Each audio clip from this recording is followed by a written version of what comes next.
Hey guys, welcome to this next episode of the King Lincoln Show. Today I want to tell you more stories about when I was growing up and stuff, and we're kind of up to when I was like in early adulthood now. So I want to tell you some more stuff about that and some stuff that fucked me up and like led toward me getting all fucked up and stuff. But first I wanted to talk a bit about the Nate Diaz versus Mike Perry fight, which just happened recently, the other day. And yeah, that fight was like horribly bad. And I thought Mike Perry looked okay, looks like decent, but Nate Diaz, man, he needs to retire. Like, I'm a big Nate Diaz fan. Like, he's given us heaps of great fights and like great moments and like, yeah, iconic moments and stuff. He has had a lot of losses, and he hasn't exactly been the fighter who's like kept improving and improving. And if I think he's like 41 now, and yeah, that fight was bad. It didn't really look like he had trained. He was just kind of like an old man, just like flopping all over the place. And it didn't take that many hits for him just to start pissing blood out of his face. And yeah, he got a really bad cut and had to be stopped. But it doesn't matter about the cut or whatever. He was just getting flogged. Like, he was just flopping around, grabbing the fence and trying to kick off it and stuff. Like, it did not look like he'd been training or anything. Like, 41 or not, like, that was pretty bad. And yeah, you listen to him talk now, he's like really slurring and everything. Like, that guy does not need any more hits to the head. And Mike Perry too. Mike Perry looked a lot fitter. His physique looked a lot better. His striking was a lot better. Um, but you hear him talk too, man. That guy's like slurring and like taking time to remember what he's saying and taking it's an effort to form sentences and stuff. Like, that guy doesn't need any more hits to the head either. He's been getting cracked with bare knuckles to the fucking head. Like, that is just like both those guys are just like a CTE nightmare, man. They neither of them should really be fighting anymore, especially Nate. And I was wondering why Nate is still fighting. The only reason I can think of is money, really. Like, he's not really, doesn't look like he's trying to put on like spectacular performances or whatever. He doesn't really seem to care that much if he loses. I mean, maybe he does. He doesn't look like he does. Um, and yeah, maybe he just doesn't think he's made enough money.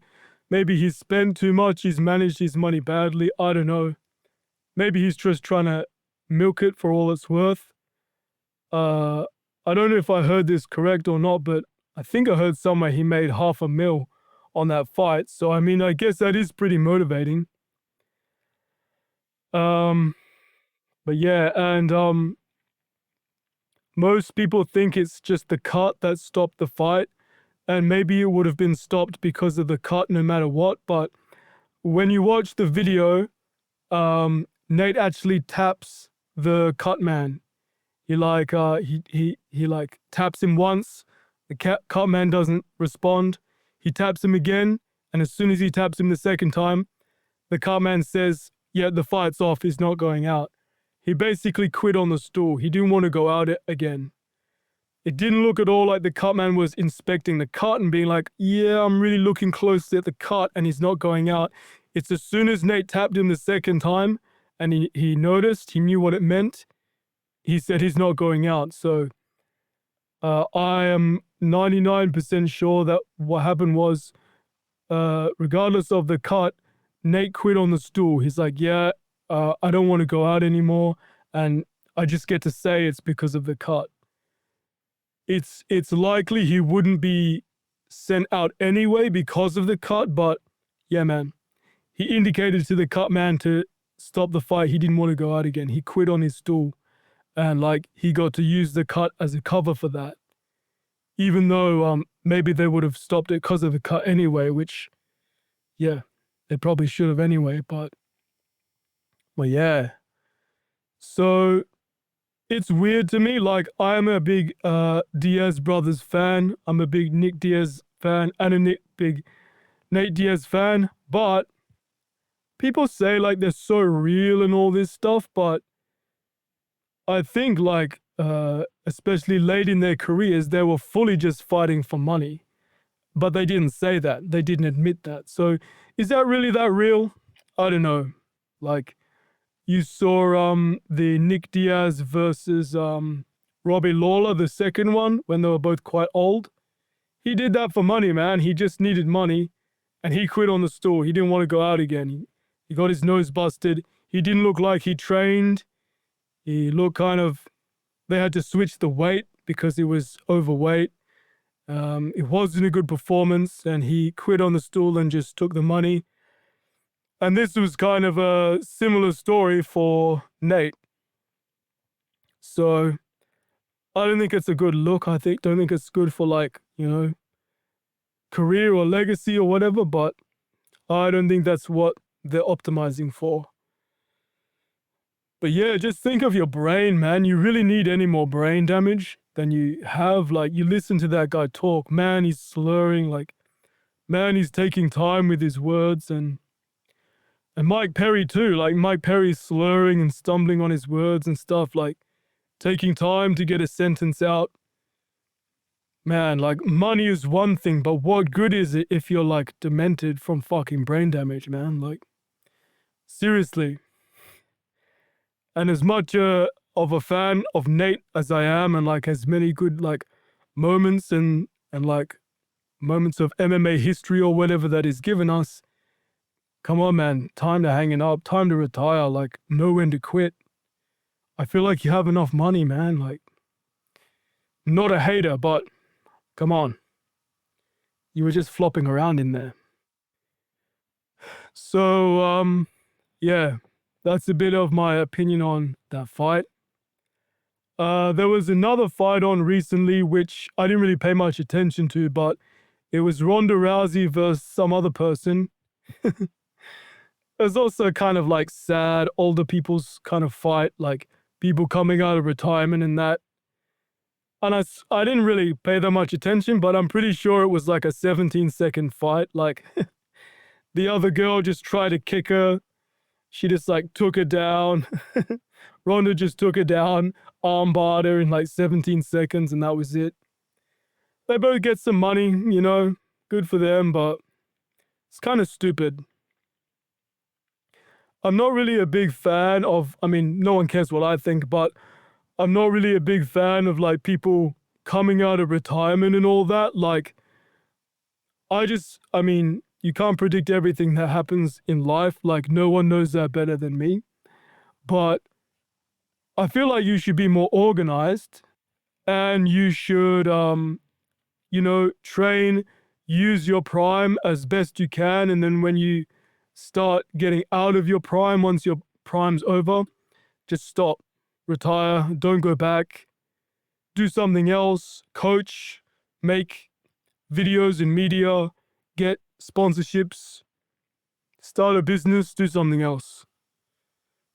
Can be combat sport related, you know, coaching, commentating, being in the combat sports media. But yeah, once your prime is done, once you've used your best years, just stop and don't go back. But I think those kinds of careers, like, they're really brutal, like financial wise. Like, it's only a small percentage of fighters who like make good money and stuff, and a lot of other people, unfortunately, they're scrambling to make more money, like find another financial avenue or whatever, which is really sad and really terrible. But I think it's pretty much like the worst career you can choose. It's one of the worst careers you can choose. Like, sure, like there is a possibility for money and notoriety and like a legacy and stuff like that. And I'm sure a lot of people love the sports or whatever, whether it's MMA, boxing, whatever. But your brain, man, like you really want a job where part of your job is getting hit in the fucking head? Like, do you not know about brain damage? Like, do you not know about concussions and how bad that shit is for you? It's crazy, you know? And like even if you win, you could get hit in the head that day 100 times in your fight. You know, like not too long ago it was Hamza versus Sean Strickland, and Sean Strickland won by split decision. But you look at the striking numbers, Sean Strickland got about 100 significant strikes to the head, and he hit Hamza in the head about 130 or 150 times. So he outstruck him. He won. He won the decision, but he still got hit in the fucking head 100 times. That shit is not good for you, man. Your brain's not designed for that. And that's just one fight. That's just one fight. 100 significant impacts to the head, to the brain. That doesn't include all the hard sparring sessions, all the fights from amateur up to pro. How many times do you want to get hit in the head, man? It's not the best way to make money. So that's a bit about that.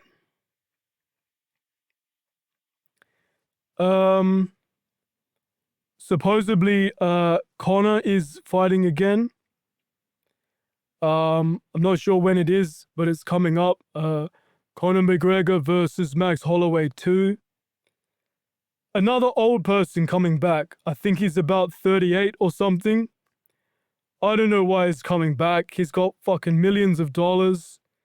For the last 5 years, he's just been like snorting coke and fucking hookers and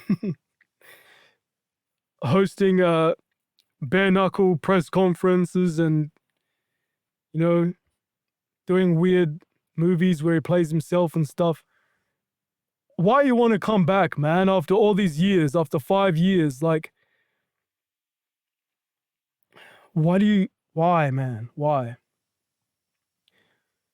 I don't know. I think he gets battered. Max got knocked out by Ilya recently, but Max is really good. Other than that, he's had a really good run. He beat Dustin Poirier. He knocked out Justin Gaethje. He's gotten bigger and stronger. He's moved up in weight, and he's just been living the MMA lifestyle consistently, just training and then going home. Whereas Conor's been inactive for like years and years. Coke, hookers, partying, not going to bed on time, fucking God knows what, steroids, all this crazy shit. Why you want to come back, man? Why you want to come back and just get battered by someone who you beat back in the day, but now they've been training consistently and you haven't? And when he does, I mean, I know they're just little clips, but when Conor does like put out some little training video or something, or, you know, someone films a bit of his training, again, I'm not a hater. I'm just like saying it how I see it, but it looks like really shit training. It's just like hitting the pads like the same combo over and over again, or it's him beating the crap out of someone in sparring that is obviously like not very good at all. It's like some kid or something. There's like this video came out of him like not long ago where he's literally beating up a kid. Or like the kid he's like a teenager. He's obviously not very good or experienced. And Conor's just like beating the crap out of him. I'm like, what is the point of that, you know? What does it do except serve your ego? And is that what his camp's gonna be like? His camp for Max Holloway, is it just gonna be him beating the crap out of a bunch of kids and like hitting pads, doing the same boxing combo over and over again? You know, will he actually get good guys in who challenge him and stuff, or just a bunch of yes men, which is, you know, a lot of the time it seems like what he has around him these days. So the time, the inactivity, the substance abuse. Why you want to come back, man? You're a fucking multi-millionaire. Why not just enjoy your life? I don't know. No one gives a shit what I think, but that's what I think anyway. And not too long until the White House card. Yeah, Ilia Topuria versus Justin Gaethje. What do you think's gonna happen? I mean, I just think Ilya's gonna knock him out. And recently I watched two videos. It's not really a fair comparison, it's just two random videos, but I happened to see a Justin Gaethje training video and a Ilia Topuria training video. Both their most recent videos that have come out, and I saw them like back to back on the same day. You know, I'm sure both of them do different things on different days. It's not like really a fair comparison. But I was just noticing, like, what's Justin Gaethje doing? He's running, he's going on the assault bike, he's doing like boxing drills with like, you know, the rope, how you duck under the rope. He's doing footwork drills, he's hitting the bag. It's all like it's not fight realistic stuff, it's all like extra stuff. It's all like auxiliary stuff, right? Like cardio and drills and stuff that is related to fighting in some way, but it's not like live fighting practice. It's not like sparring or like proper fight specific shit so much, or like live fighting skill stuff. Then you compare that to Ilya's video. He was literally just sparring, wrestling, and grappling all fucking day. He had like 2 or 3 sessions. One was just him sparring. One was just him like wrestling and grappling. I can't remember if it was 2 or 3 sessions. But yeah, it was all live MMA practice. There may have been some like drills in there or like, you know, positional wrestling practice or some shit. But it was basically all just live practice, all just practicing the actual skills of MMA under pressure. Striking, wrestling, grappling, just all sparring, all live. And I was just thinking, man, like if this is like anything to go by regarding that training, man, Ilya's just gonna kill him. Why you need to do all this extra shit? You know, all this cardio stuff and like footwork and drill stuff, like, okay, yeah, I'm sure it's kind of useful, but don't you just want to practice more like what you're actually going to be doing? And there seemed to be kind of like quite a lot of mucking around in Justin's one, just kind of like wasting time and shit. Maybe I'm full of shit, maybe I'm full of crap, I don't know. Who cares what I think anyway, but those are some of my thoughts. So yeah, I mean, probably the same as most people think. I think Ilya's just gonna knock him out. He's too good, he's too slick. Justin's a bit sloppier is a bit of a not a good word, but you know, he's not quite as slick as Ilya, and he's a bit older, he's taken more damage, you know, he's been in more wars. And yeah, I think Ilya's just too good, he just knocks him out. Well, we'll see. We'll see. I want Justin to win. Like, I like Ilya too. I don't hate anyone really, unless they're a total dickhead. I think Ilya's amazing too. But he is a bit smug. Justin is the underdog. Justin is like just more likable. And I mean, if he if he beat Ilia Topuria, and especially if he knocked him out, I mean, that'd be amazing. Imagine that. And why do they want to put a fucking Spanish, he's Spanish, right? Why do they want to put a Spanish killer against an American kind of aging veteran? Maybe that's a bit of a harsh thing to say, but you know, a slightly older guy who's American on the White House card. Like, why you want an American to get knocked out in the White House card on the fucking White House lawn, on the White House card? Like, why did you set it up that way? I know it's supposed to be a big fight and everything, but why are you setting up like a fucking demoralizing American loss on that card? Like, doesn't really make very much sense, but oh well. Do you think they'd listen? Do you think they'd change it if I told them that? No, obviously not. No one gives a shit what I think, but that's some of my boring thoughts, probably the same as a lot of people would say. So that's a bit about that. So that's enough MMA combat sports stuff. I want to tell you about some of the things that happened to me when I was growing up and stuff. And I kind of told you a bit about my childhood and things that happened when I was growing up and all that, but now I want to kind of tell you about some stuff that happened to me like in the years after I left school and leading up to where things went really, really bad and pear-shaped for me. So after school, after high school, I worked for a year for a mining company as a trade assistant.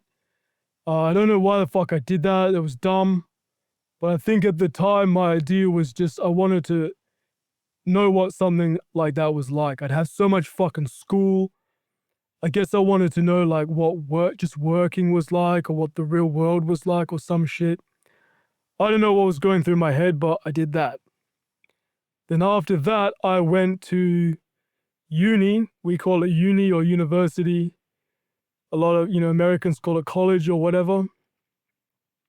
But I went there and where I'm from in Australia in that it's pretty normal to to not move away. You just stay where you're from and you go to a school, a university like in your home city. And some people move out of home like after school or whatever, after high school.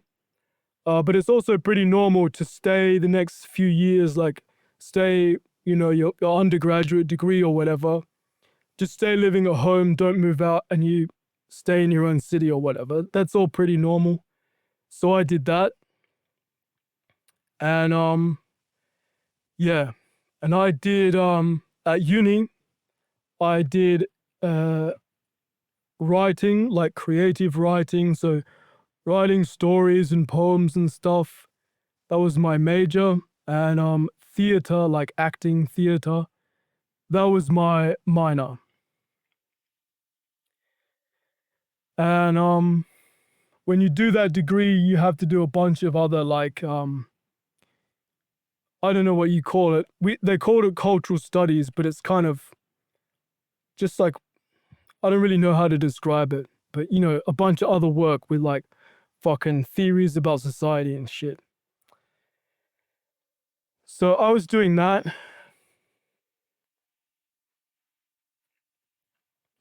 And I had really liked doing like drama or theater and like plays when I was in high school. And people seemed to think I was really good at that. Like a few times it was because of like good acting for for that age and level of development. And a lot of it also was for being funny. I was in some plays where I was funny, so I got a lot of props for that. Um, and I kind of wanted to continue with some of that stuff. So what happened with me was um, I did a first play, which was just kind of like a normal, like easy play where I played a bunch of different characters and stuff. It's kind of almost like a kind of sketch show, like skit show kind of play. So that was fun and I got to be funny and stuff in that. But then this like kind of special director from overseas, he was like an American guy, is a kind of like somewhat renowned like theater director trainer guy. He came to our school, our university, to direct a play and I guess do some kind of I don't know what you call it, like where a guest like lecturer or trainer comes and like stays at a university. I forget what that's called, but he was doing that. And at my school, my uni, you do like normal theater classes and stuff, but you can do plays as well that are like extra. Like it's kind of like extra to just the course you're doing. So this theater trainer guy, he was doing that, and he was auditioning for this play, and it was Romeo and Juliet. Fucking the most overdone fucking shit ever, but he was doing that, and I wasn't gonna audition for it because I was just like, nah, like I'm having, I got enough schoolwork on. It's like extra shit to do. Like I was more of a relaxed guy. Like I didn't want heaps of shit to do. And I was kind of at that time, I did like theater and stuff, but I was kind of more into writing, like I told you about before, into writing like all my weird fantasy stories and poems and like developing my weird, creepy fantasy world of like, yeah, stories and fucking weird world building shit. I was kind of more into that. And I was like, oh, nice. I got enough work to do. Like, I'm not going to audition for this play. But someone convinced me to do it. I can't remember who, but someone talked me into it. I think it was one of the teachers or lecturers. And I was like, oh, all right, I'll go audition for it.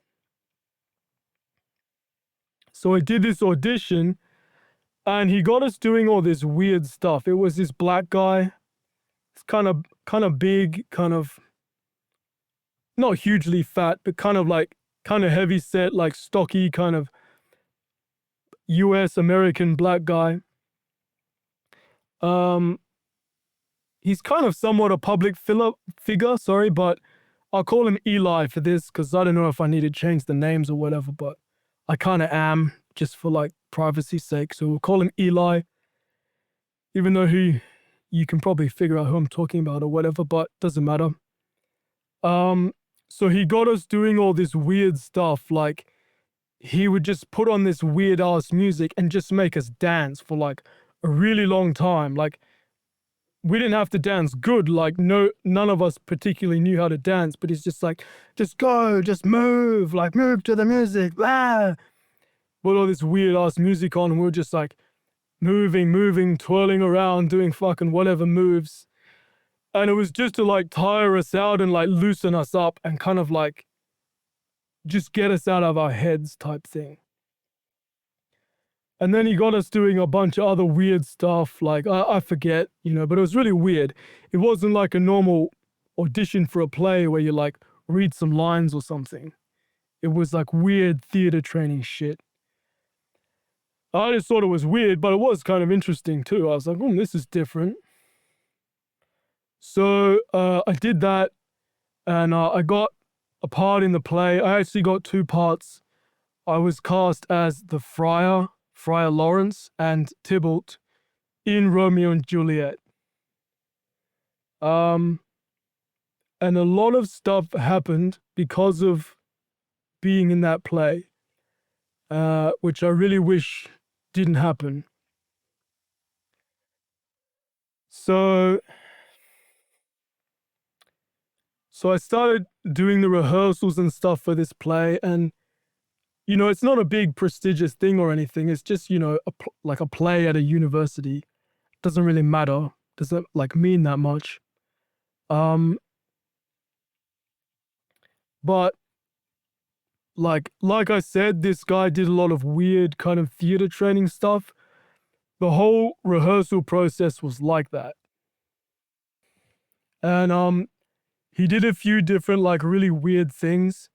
One of them was that thing, I think he called it dance improvisation or something, where he would just put some whacked out music on and you just have to like dance and move around for like ages. Like fucking, I don't know if it was like half an hour or something. Felt like fucking forever. But there's no rules, you just can't stop. Like your whole body has to be moving the whole time. Like you can't just be like flexing your hand or something that doesn't count. Your whole body has to be moving the whole time. That's the only rule. And it's just to wear you out and loosen you up and like get you totally in your body and out of your head type thing. I think that was the idea behind it. And it worked. It worked. It put you almost in like an altered state. And he did this other weird stuff too. He did something called Fitzmaurice voice work. And since like he was the one who first introduced me to it, but I have done it. Like this was, back in the past. I'm not into this shit anymore, but he did I've done it with other people since doing it with him, and it was way less intense. It was way more just like chill and normal and like not that crazy. But when we did it with him, it was really crazy. And basically what it is you do these different kind of positions, kind of like yoga poses, but you do it in a way where you get your body to tremor, right? So like, for example, there's this one like most basic position where you're just like laying on the floor, but you have your feet kind of in like that butterfly position with the soles of your feet together. So your knees are kind of up.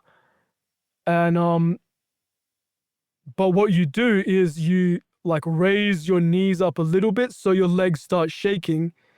And in like yoga or like a normal fucking sport or like workout thing, you would not want your body to tremor and shake. You would adjust your position so that it's not doing that. This is the opposite. You want your body to shake and tremor, and you like find the point where it's tremoring the most, and you like just like keep it there. You keep that tremor going. And what the idea of this is that this tremor kind of travels through your body and it shakes up your muscles. And the theory is you have kind of like armoring in your muscles, like places where your muscles are permanently tense, like permanently fixed, and you store emotions there, and it stops you from emoting properly. It stops you from like feeling stuff like more deeply, and it stops you from like expressing yourself, being able to feel stuff and like express stuff. And it fucks with your voice. It makes your voice like more strained and less expressive, and like it makes you a worse actor, basically. That's the theory in general. Though that armoring, that like stiffness in your body, those like frozen muscles, that stored trauma and feelings and emotions and shit that you hold on to in your body, that makes you a worse actor. And frothing it up and getting it out, that makes you a better actor. Just like make it super simple, just say that. So we were doing that, and the shit fucking works, man. The shit fucking works. But whether it's good for you overall, I don't know, especially if you do a lot of it in an intense way, which is what we did. So yeah, he would create this whole atmosphere. He would get us to do all that fucking crazy dance improvisation shit. And then he'd get us like on the floor, like in the pitch black dark.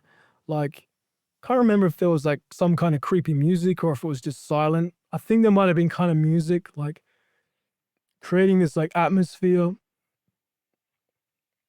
And you do these different tremor positions, and like you just start like releasing all these emotions and shit. Like and I forgot to say, like, you kind of release your voice with it. Like, you don't just sit there tremoring and shaking, but you kind of allow yourself to, like, kind of vocalize. And, like, the tremor kind of, like, travels on your voice. You're not saying anything. You're just, like, kind of, like, making a noise. And the tremor kind of, like, shakes up your voice. And all these emotions, like, come out in your voice. So we had people like screaming, we had people crying, we had people like laughing hysterically, And sometimes you're not doing that. You're just kind of like quietly like trembling and your voice is kind of like shaking and stuff. But we had all these people having these crazy like emotional releases. And what he would do is he would come around, like, can't remember how big the cast was, probably like 10 people or something. Cast of this fucking Romeo and Juliet play, and don't ask me what this shit has to do with with doing a fucking play of Romeo and Juliet, but there you go. So he would come around and he would kind of aid this process and like make more like emotions and shit come out of you. So he would come and he would like press certain spots on your ribs, or like like do like pressure points on your like chest or your stomach, or like adjust like your position or something. And he never really did it to me, but apparently he'd be like very physical with some people, like really putting his weight on top of them on different shit like this. And it would make you tremor even more, and like even more of these like trapped like traumas and emotions and stuff, which supposedly we all carry, would like come out of you. And it really worked. And even having that person there, like with you, kind of almost like coaxing it out of you more, would like make the process even more intense. Yeah, and I've done this Fitzmaurice voice work shit like with other trainers, like after this, and it was way more chill. It wasn't all dark. There was no music, no music on. Like they would come around and like do pressure points and stuff on you, but like the whole thing was just like way less of an intense atmosphere, and there wasn't really this like this kind of like space or atmosphere made of like you're gonna like release lots of shit. It was just kind of like more of a chill, like actual voice exercise thing with all these other trainers. But this fucking guy really like took it to like a whole different level. So I told you about all my fucking bullshit and traumas and shit from my childhood. It's definitely not the worst childhood anyone's ever had. Like I was even recently I was watching some Bobby Lee clips. So funny. He's telling all these stories about his dad and how his dad like fucking hit him over the head with like a ping pong table, and like cracked a fucking keyboard over his brother's head, and like fucking stabbed his aunt in the neck in front of him and all this shit. My childhood, I will admit, like it's not the worst ever childhood by a long shot, but doesn't mean it wasn't fucking traumatic to an extent. Doesn't mean it didn't fuck me up, especially as a super sensitive kid.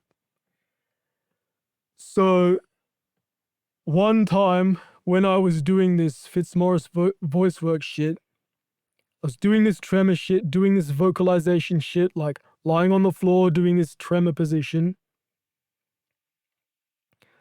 And all this fucking emotion like started to come out of me. And I was just like fucking like screaming and like growling and like contorting. And I could feel all my muscles like contracting and relaxing and like warping in crazy ways. And people said afterwards, dude, it was like you were transforming into a werewolf. Like I was writhing on the floor, like I could feel all these tensions in my body, in my throat. Like it was kind of like being tortured, but it was kind of cathartic. It's like this shit has to like come out of me. It's like these tensions, these convulsions, like it's like I'd been holding all this shit in my whole life, and like now it finally has like a context to come out. It was like sadness, helplessness, rage, frustration, like tension. It was just fucking crazy. And I was just, for ages, I was like screaming, growling, crying, like writhing, convulsing on the floor. like my body was like contorting on in weird angles and positions, all without me controlling it. Like I wasn't trying to make it happen. I wasn't aiming to make it happen. I wasn't like performing it, so to speak. It was like something happening to me just because of this atmosphere and these like tremor exercises we were doing. And it lasted for ages and ages. And it was like just this whole like episode. And like it slowly like died down and died down until it was kind of like the end of the session. And like, I think I think from memory he would just like what like the session would wind down and like he would just let us kind of like relax on the floor and kind of like process everything or whatever. It sounds so insane now talking about it, but yeah. And then I was slowly like still kind of like twitching and convulsing, but then I was like, getting more relaxed and like normal. And then I felt like really relaxed and it was like really cathartic, like a huge weight had been taken off me. Um so yeah, and then like at the end of the session or whatever, we would just like, he like put up a bit of lights, and we would just like chat about like how we went and like what happened and stuff. And everyone basically turned to me and was like, dude, like, what the fuck was that? It was like you were turning into a werewolf. And I was like, yeah, that like, I feel like I always knew that was in there somewhere, but I didn't know there was a way to like make it come out. I didn't know that could come out. Like, I always knew, maybe in the back of my mind, I always kind of knew something like that was in there, but I didn't know it could come out. I didn't know you could release it. I didn't know there was a way to like get it out of you and like take it off you, like and release it and like get it out, like purge yourself of it. I didn't know there was a way to like get that out. Um and I think maybe on some level I thought or I knew like that was going to happen at some point when we were doing this Fitzmaurice voice work shit. But yeah, it was pretty crazy. And I really do think like that shit was a lot of that childhood trauma type shit and all the tension and like trying to protect myself and not feel things. I think it was all that shit like coming out. I really do.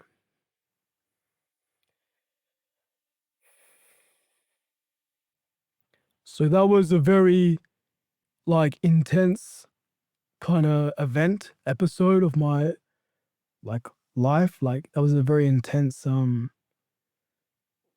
evening thing, I guess, but it did feel really good. It was like intensely cathartic, and I felt way better afterwards. I really felt like cleansed, like yeah, like a huge weight had been lifted off me. I felt like clear. I felt refreshed. I felt more relaxed, and I really did feel more like I could be myself and express myself, kind of thing.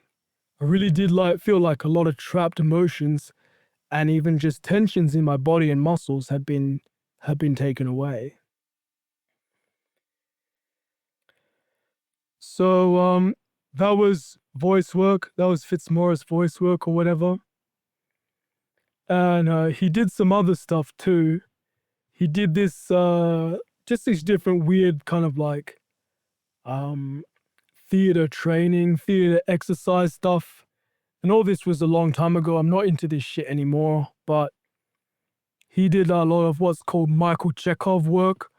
Michael Chekhov was some kind of well-known like actor and theater trainer guy who made up all these like this whole system of exercises and whatnot. And he also did this thing which was along with the Fitzmaurice voice work was probably the other most intense or like craziest thing. It was called mask work. And basically what it was he had all these masks that he had made in Bali. There were these like crazy Balinese masks, and each one was like a different archetype or something.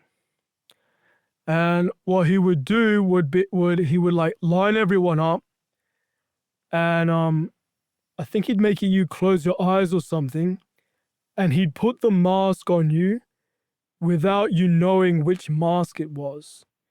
And his idea was that even though you didn't know which mask it was, the mask itself would, because of what the mask was, would make you act a certain way in line with which archetype the mask was. And that sounds really weird, and I don't actually know if that was true. Like, to me now, it seems kind of like confirmation bias. Like, it's like, okay, maybe he puts like I can't remember what the archetypes were, but maybe he puts like the king archetype mask on you. And then in the exercises, you act a certain way. And then everyone will interpret it as like, oh yeah, that kind of is like what a king would do, you know? Like some shit like that. It seems kind of like confirmation bias. I don't really know if the masks do anything, like based on what the actual mask is. I think it's more probably just a reaction to the circumstances and what's going on, and some confirmation bias there of like, oh yeah, that is in line with what the mask archetype is or whatever. But yeah, he get us wearing these masks, but I think what having the mask on actually does, like he explained this too, and I think this part is actually true. He said, as soon as your face is covered up, it frees you up to like do and express all this crazy shit that you never normally would, because you're not really communicating about who you are anymore. You're not afraid of being like recognized and judged, and like you're not trying to represent yourself so much anymore because your face is covered up. You feel like no one knows who you are, and you your kind of like ego of who you are is like kind of bypassed because your face is covered by the mask.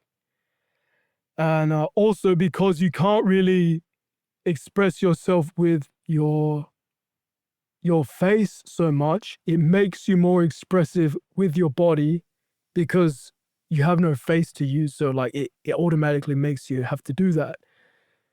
Kind of like being blind supposedly sharpens your other senses or whatever. And I think those parts actually are true. I think I experienced that. So I can't remember exactly what he got us doing, like what the scenarios were or whatever, but basically he put these masks on us, and then I'm sure he gave us some kind of instructions or something, but then he kind of just got us to like muck around, just like fuck around. It's all improvisation shit that they do in theater.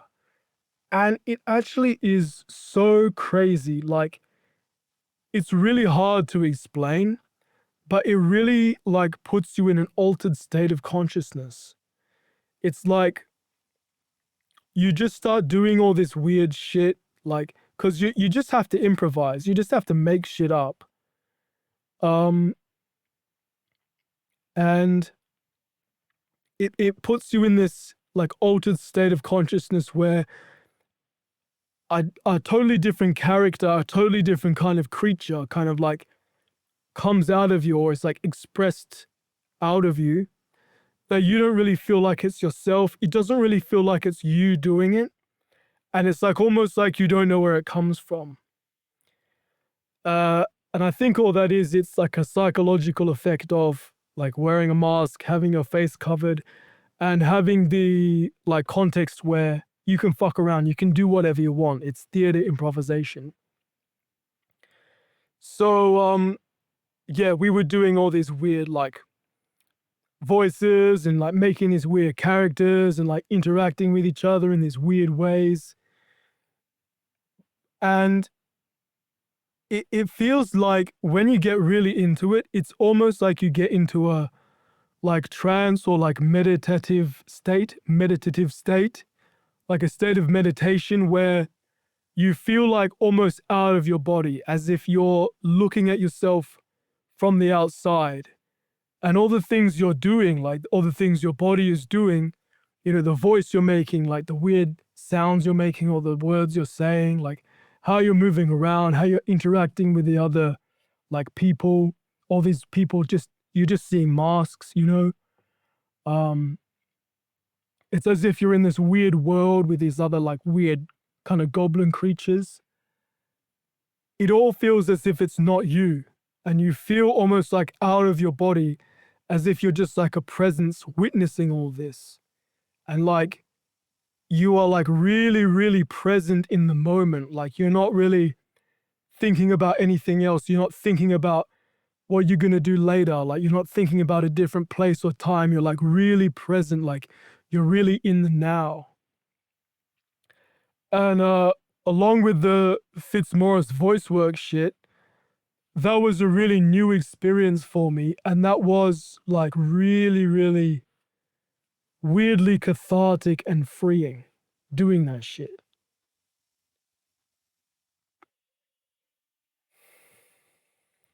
And I've kind of since then, like I've kind of understood that a big part of why all this stuff appealed to me so much is because I did really have kind of like anxiety. Like I did really suffer from being anxious, like having kind of social anxiety, like shyness, not being able to speak up for myself, not being able to express myself, feeling weird and uncomfortable in front of other people, and not feeling like I could like express my real self in daily life. And all this fucking stored like tension and trauma and stuff from my kind of fucked up childhood with my crazy dad and my crazy parents and our toxic household and all that.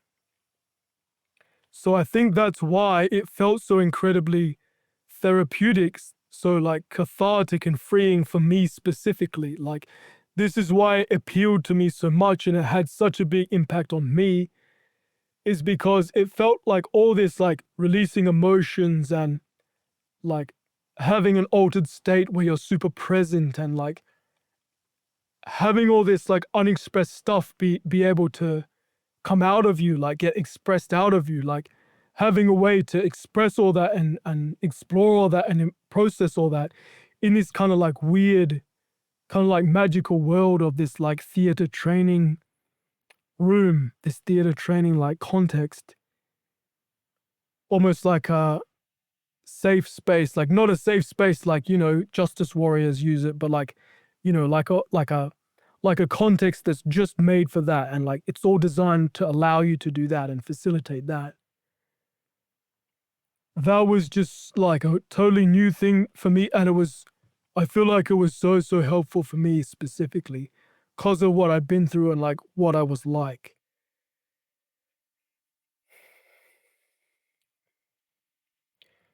So yeah, I was all about that shit then. From then on, like it was just one of the like most craziest, I guess, most like powerful, like transformative things that I'd experienced. It just like, and being part of like the ensemble of like the cast of this play like that we're doing, like it really made me feel like I was part of something, I guess. um and even though like not everyone, probably not everyone felt like the same way about it as me, but yeah, it was just like, it's weird to think back, it's a long time ago, but it felt kind of like I was onto something, like I'd found my shit. Like this is the type of shit I want to do. This is fucking crazy. Like I could just be a part of this world of like crazy theater training, crazy fucking mask work, crazy like plays and acting and theater shit, and like purging all your emotions and like, going into these altered states and like accessing these characters and shit, and like developing yourself in these ways and like having this like way to explore yourself and like explore your psyche and like express all this different shit and like explore and like construct all these crazy like characters and shit. It was the exact shit that I needed that daily life just like couldn't give me, you know? It's like finally I've found like a context where I can really do what I'm interested in, like, and like dig into stuff that like really obsesses me and like that I'm really like curious about and that I need to kind of know about and I need to like explore and process and stuff.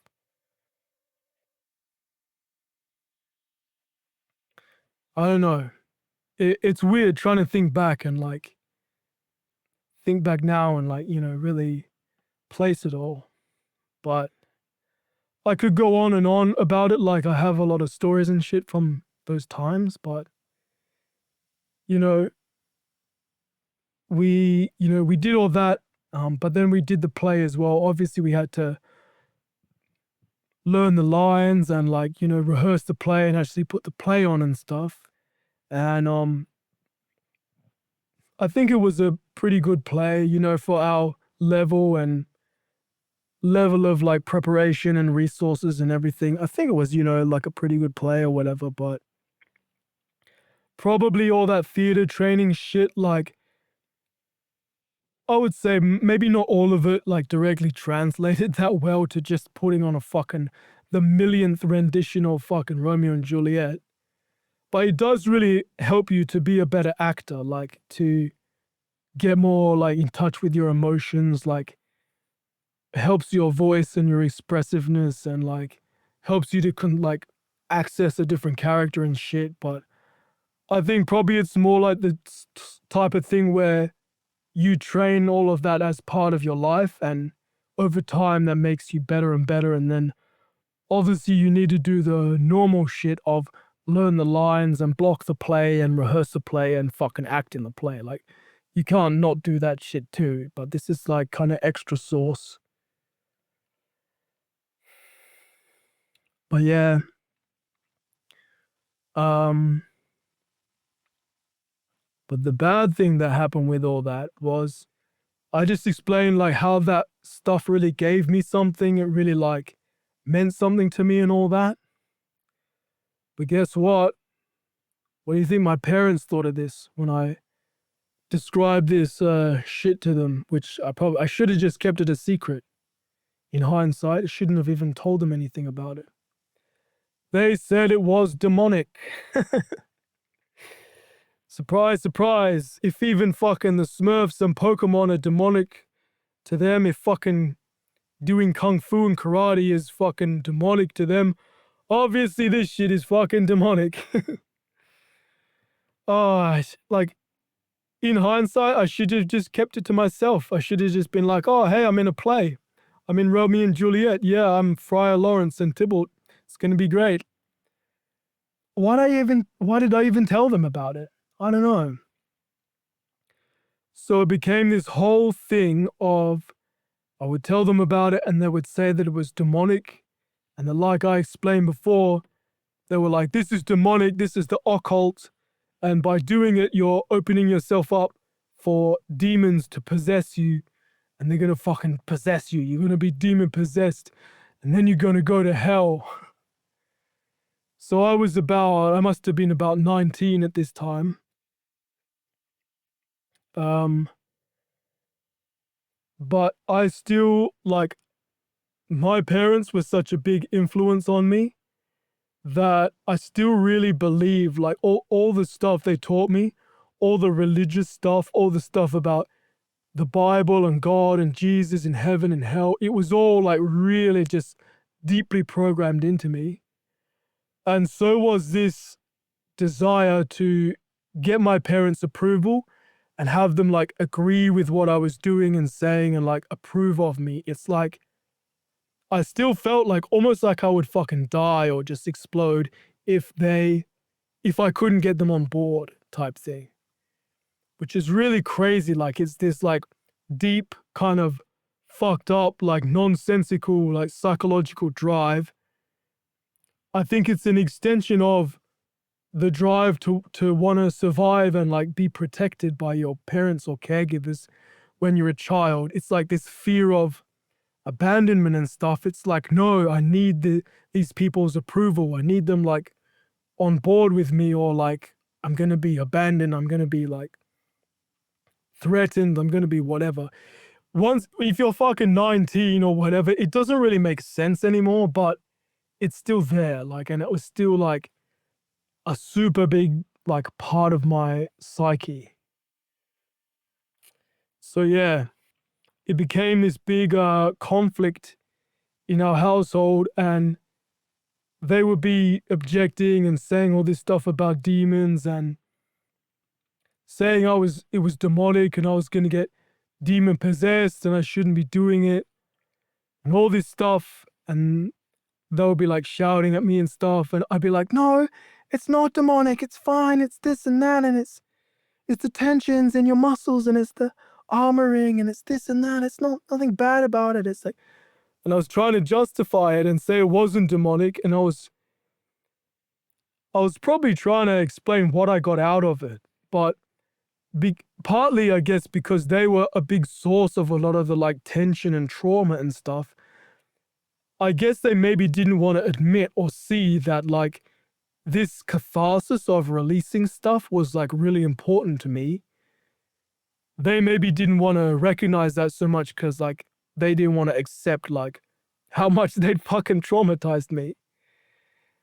But yeah, it became this huge source of contention in our house, and I kept trying to explain it and justify it. I just had this drive to try to convince them and bring them around and like get their approval on it, which in hindsight makes no sense whatsoever, but I was really driven to do that. It was like this really big psychological need for me that, you know, didn't really make any sense in hindsight, but I was getting all crazy over it, and so were they, and it was just really bad. It sounds stupid in hindsight. Why not just be like, yeah, whatever, I'm doing it and I'm an adult and you didn't like it and that's fine. But I just had this crazy drive to be like, no, you guys don't understand. It's not demonic, it's good. But they were like, no, it's the occult, it's demonic. You're gonna get possessed by demons. You're gonna go to hell. You want demons in you? Like, all this shit. I can't really remember how the conversations went, but that's what it was about. So I was getting all fucked up over that, trying to convince them it was okay, that it wasn't demonic and stuff. And they just kept shouting and getting angry and objecting and saying that I was getting into the occult and I was getting into like witchcraft and I was getting into demons and demonic possession shit. And I kept trying to convince them they were wrong, and yeah, it just became all these fights and arguments and shouting matches and all this tension, and it was like so bad. Yeah. And I remember my dad, was getting really angry at this guy, the theater trainer who we're calling Eli. And that guy was actually gay. I mean, you know, he's a theater guy, so a lot of them are gay. I didn't actually realize for a long time that he was gay, but eventually I did. And my dad called him that black faggot. That's what my dad said. That black faggot has influenced you. He's got into your mind.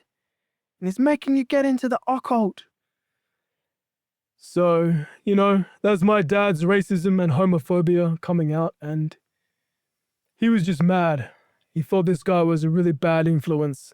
He thought that guy was like basically demon possessing me and influencing me and shit. Which is all obviously bullshit. It's just theater training. It has effects on your mind and your psychology and stuff. But there is no fucking demonic, because there's no fucking such thing as demons. It's all bullshit. It's all crap. And I should never have like kept needing their approval. It's so stupid. I should have just been like, just not told them about it. But I still had that need left over from my childhood. I wanted their approval. I wanted them to be on board. So yeah. So that's a bit about that. That took longer than I thought to tell you about. I was going to get through more shit. I thought in this episode, but yeah, it's already pretty long, so I'll continue telling you the next bit in the next episode. So thanks for listening. I hope you found this interesting. Maybe you learned something or got something out of it or something, or just found it entertaining. But yeah, that's a bit more about me, some more shit I went through. I'll continue this in the next episode, and thanks for listening, and I'll talk to you later.